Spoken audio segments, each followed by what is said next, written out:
Every single abilities of a Warframe are considered to be an asset. They may not be a game changer, but they have their uses. However, there are abilities that really outshine the others. These are the abilities that are almost unstoppable and can be considered overpowered. Hello team, and hi to all nerf callers out there. In today's video, I will give you a special treat, as I'll be revealing what I think are the most overpowered Warframe abilities in the game. Now before we begin, I would just like to say something. I know for the fact that there are things in the game, stuff like nullifiers, or those pesky elite Corpus units, that can stop you from using these abilities, but, like I've said, these abilities are almost unstoppable. Their effectiveness rely also on the user, or the ability of a player to use them effectively. Assuming that you are well versed on these abilities, I know for the fact that you can handle them well, and also consider them overpowered too. However, if you are new to the game, then don't worry, as I'll give a few tips on how to effectively use these abilities. Okay, let's begin the craziness.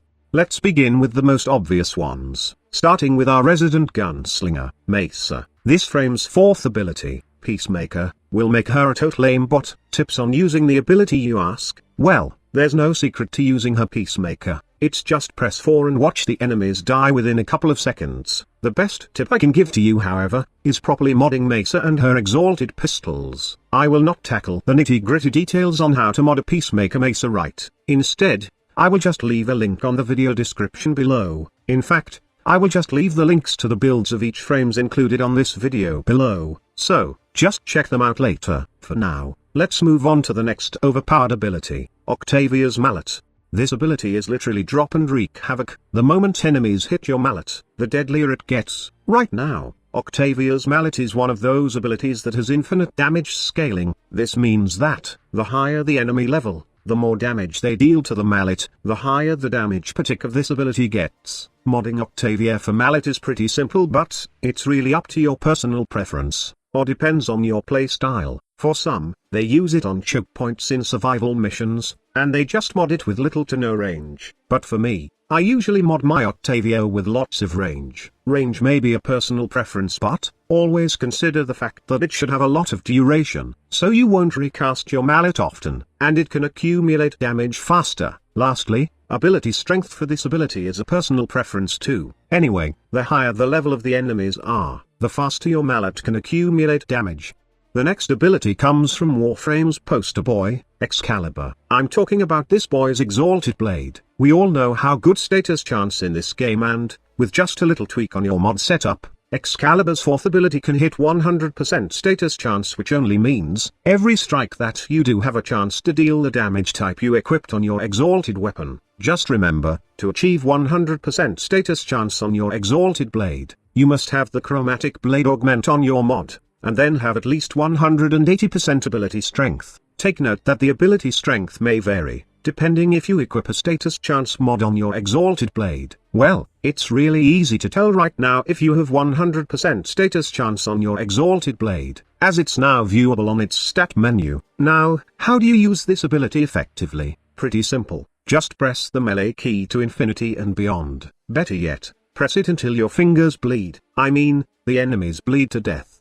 The next one is MAGNETIZE. I have said it before, and I will say it again. Mag is one of the best endgame frames. One reason I say this is because she has a MAGNETIZE ability that has infinite damage scaling. No matter how high enemy level goes, they will still be owned by Mag's MAGNETIZE. The best way to use a MAGNETIZE is pairing it with projectile weapons with punch through. Some may like pairing Mag with Lanka, Mariditron, or even the Tomb Finger kit gun, but I prefer Securipenta.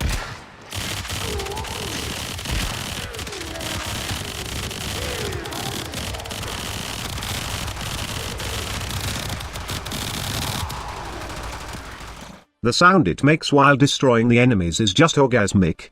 The next ability is GARA'S Splinter Storm. You might have heard of this frame's second ability offering both offense and defense to its user. The thing about Splinter Storm is that, aside from the fact that it can give Gara and her allies 90% damage reduction, that can affect overshield, shield and health by the way, it also offers damage capability. In fact, you can reach more than 1 million damage on your Splinter Storm if you can properly maintain it. To do that, you must first cast your Splinter Storm to yourself, then cast Mass Vitrify. After that, go to the outside portion of your Mass Vitrify, and then destroy it by long pressing your first ability, Shattered Lash. After that, those broken glass from Mass Vitrify will add to your Splinter Storm's damage, which is shown in the right lower portion of your screen. Lastly, take note of the fact that your Shattered Lash damage is affected by your melee weapon mods, which then increase the absorb damage of your Splinter Storm when you use your first ability on your fourth ability, while Splinter Storm is active. My god, that was a mouthful. But I hope that you get what I'm trying to explain here. The next frame is Ash. Now, this Warframe has two of the most insane ability in the game. The first one is his teleport ability. This may sound weak at first, as it just teleports you to an enemy, but when we add the fatal teleport augment, and then use a dagger with the covert lethality mod, then this skill becomes a one-shot, one-kill ability.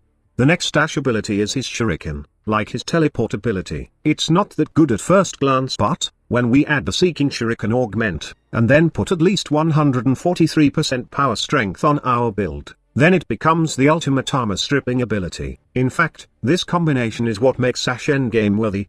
The moment you strip an enemy armor, they are susceptible to almost every form of damage, especially slash, viral or even gas.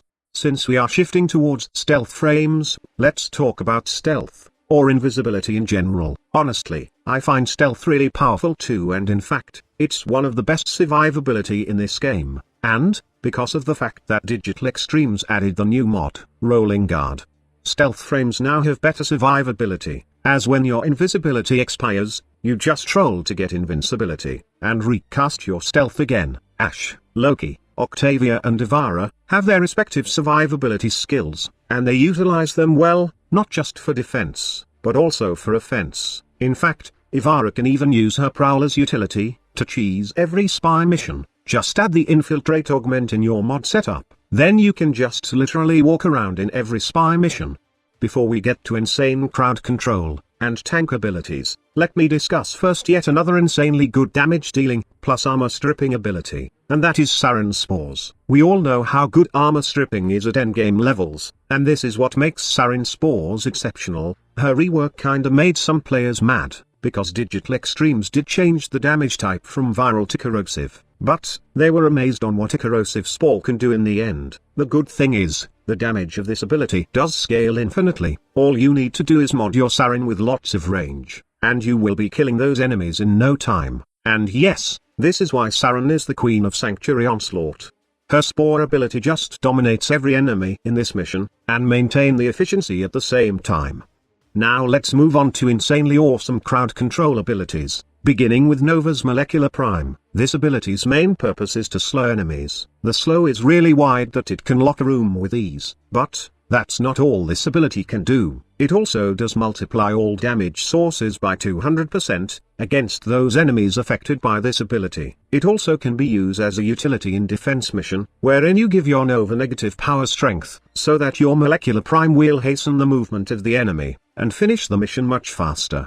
There's also Loki that can crowd control enemies with ease. But wait, squad leader, Loki is only for invisibility. He's the master race of stealth. Now, that's where you're wrong. You can make the enemies dumb by using his radial disarm. Pair this with his irradiating disarm augment, max range, and then some duration, and you can both disarm and confuse enemies. What makes this ability so good is that it has a really wide range, and best part is, it has infinite duration. The disarm will stay forever, but the confusion will not. However, that's why you still need some duration, so that enemies will try to smash each other on the head a bit longer.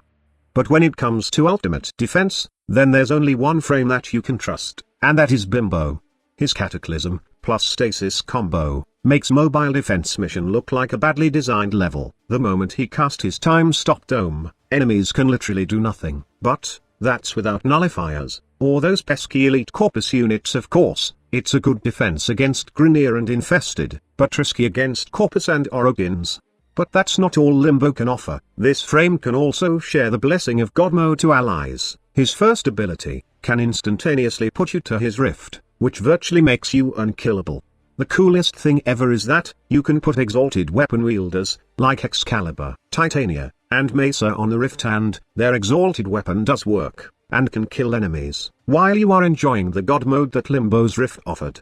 Limbo may be limited in terms of defense, that is why sometimes players choose Frost instead. Don't get me wrong, Limbo is great in defense, but Frost is better in my opinion, as you don't have to worry about the hazard of nullifiers. The reason behind this is that Frost's Snow Globe can be spammed, compared to Limbo's Cataclysm, given the fact that you modded your Frost with lots of efficiency. But Squad Leader, Frost's Snow Globe is thrash compared to Limbo's Cataclysm, as it has little health, even when modded with lots of power, strength and armor. Well, you are correct about that one. Frost's Snow Globe is nothing compared to Limbo's infinite time stop dome, but here's the thing, Snow Globe's health can be increased. If you create a Snow Globe inside existing globes, that does not count toward the maximum number of instances, and Snow Globe's health can stack with repeated casts until reaching a maximum combined health of 1 million. When your globe gets damaged, just recast another globe inside it, and it will combine the total remaining health values of both globes for the newer one. And yes, don't ever forget about the fact that Snow Globe has a 4 seconds invulnerability state, so basically, all you need to do is spam those globes. Aside from Snow Globe, there's also an ability that is indestructible, and can offer more damage plus critical damage to weapon projectiles passing through it. I'm talking about Volt's electric shields. This ability is really great, and this is what makes Volt a camping specialist. It may not be as great as Snow Globe, in terms of defense purposes, but when it comes to endgame levels, like long survival runs, then Volt shields are one of those abilities that I highly recommend. Now we are done with crowd control, plus some of the insanely good defensive abilities. Let us now proceed to those abilities that can offer immortality, starting with Rhino. We all know that Rhino can reach more than 1 million ferrite armor with his Iron Skin ability. There are a few tricks to gain lots of ferrite armor with Rhino, but in general, you must absorb a lot of damage during the invincibility phase of your Iron Skin. That would be easy in maps like the defense mission on Void, wherein you just activate the laser ore during the huge explosion on the Prophet Taker fight, but that won't happen in every single mission you dive in. That is why, for you to be able to get lots of ferrite armor, you need to mod your Rhino with lots of power, strength and armor, and then add the Iron Shrapnel Augment, and then the Ironclad Charge Augment on your mod setup. But having that much ferrite armor does not mean that Rhino is the best tank in the game. In fact, I consider him to be at the bottom of my tank list. It's because there are frames like a max health, double arcane grace in arrows, that is far more efficient, but costly, when it comes to tanking compared to Rhino.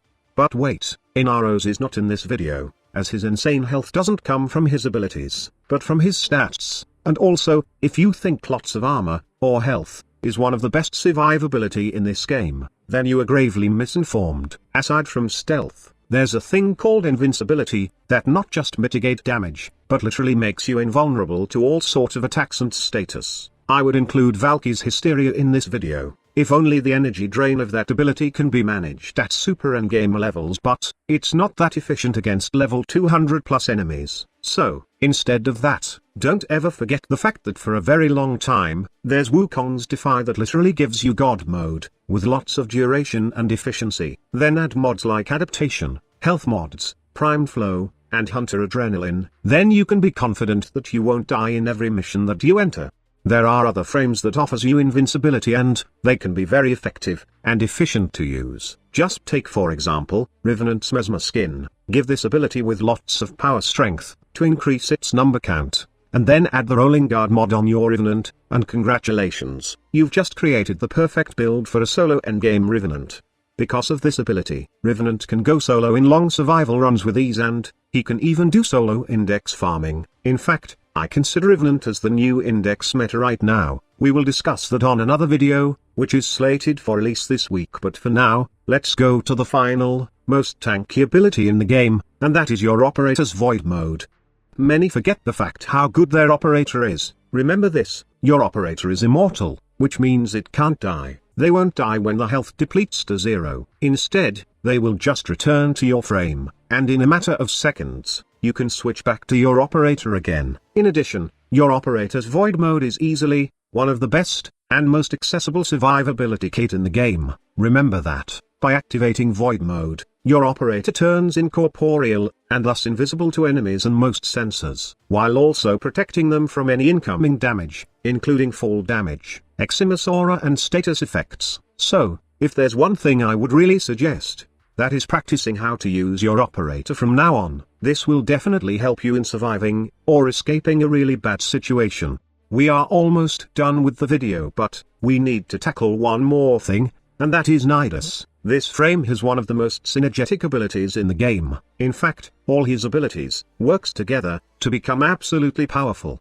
His virulence give you stack, and as well as damage the enemies. His lava can be a good source of crowd control, and as well as grouping enemies. His link ability is for tanking purposes, and as well as giving extra power strength to allies. His fourth ability is for both boosting your damage, and healing you, and your team at the same time. And lastly, his passive, adaptive mutation, gives you bonus health, health regen, armor, power strength, and energy capacity. On top of that, it gives you invulnerability phase if you have acquired enough mutation stacks. When these abilities work together, they form an overpowered infested wrecker, which is Nidus.